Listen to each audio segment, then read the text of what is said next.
You know, something really fascinating is happening in the housing market right now as we head into the holidays. It's this massive standoff, a real push and pull between buyers and sellers that's creating two completely different stories at the exact same time. So let me ask you, which side of this market are you on? Are you thinking about putting up a for sale sign? Or maybe you're the one scrolling through listings, trying to find your next place. Because right now, the winning strategy for either side is a real puzzle. And we're going to try and piece it together. And this is where it gets wild. This is the central conflict. On one side, you have sellers slashing their prices at record levels just to get a deal done. But on the other side, an equally record-breaking number of sellers are just giving up. They're pulling their homes off the market completely. Two opposite strategies happening all at once. All right, let's dive into that first group, the sellers who are really ready to make a deal. We're calling this the Great Price Cut, and we're going to explore why so many people are offering the biggest discounts we have literally ever seen on record. And the size of these discounts, I mean, it's just stunning. Take a look at this number, $25,000. That was the typical price cut on a single U.S. home listing just last month. Now, according to Zillow, that matches the largest discount they have ever recorded. I mean, ever. And that's a huge number, right? So you got to wonder, how on earth can sellers afford to just knock 25 grand off their asking price and not, lose their shirts? Well, Zillow's senior economist, Cara Ney, she kind of breaks it down for us. It all comes down to massive home equity. She says most homeowners have seen their home values soar over the past several years, which gives them the flexibility for a price cut or two while still walking away with a profit. So basically, they've built up this huge financial cushion to work with. But what's really interesting is this trend plays out so differently depending on where you are in the country. In these pricey markets like San Jose, California, the median discount is a staggering $70,900. Now, compare that to a place like Louisville, Kentucky, where it's a much more modest $15,000. It's truly a tale of two very different markets. Okay, so that's one side of the coin, the sellers with a nice profit cushion who are really motivated to move.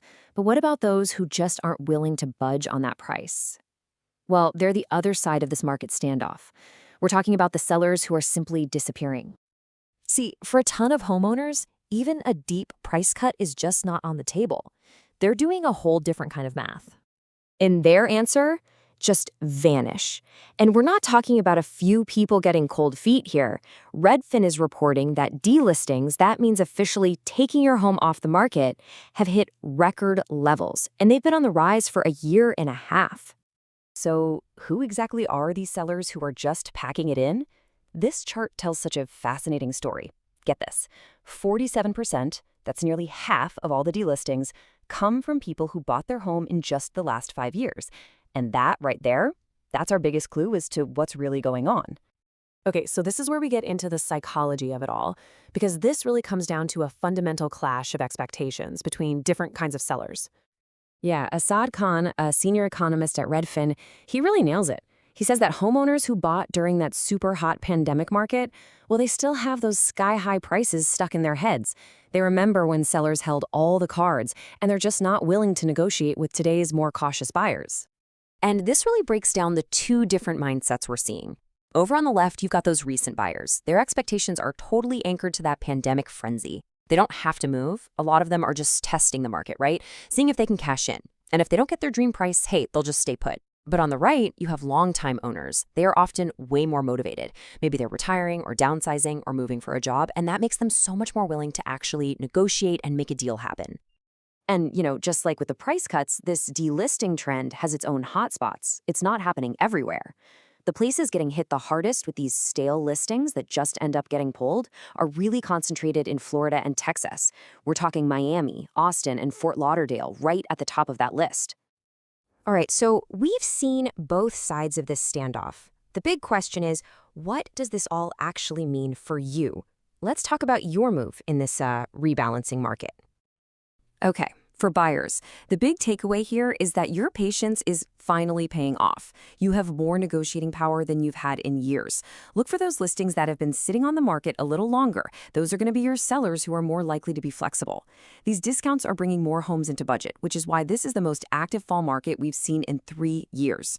Now, if you're a seller, flexibility is absolutely everything. You have to do a serious reality check. Let go of those pandemic-era price hopes and look at what homes are actually selling for today. And you got to be honest with yourself. Are you truly motivated to sell, or are you just testing the waters? Because in this market, it's only the serious sellers who are closing the deals. And all of this really leaves us with one huge question.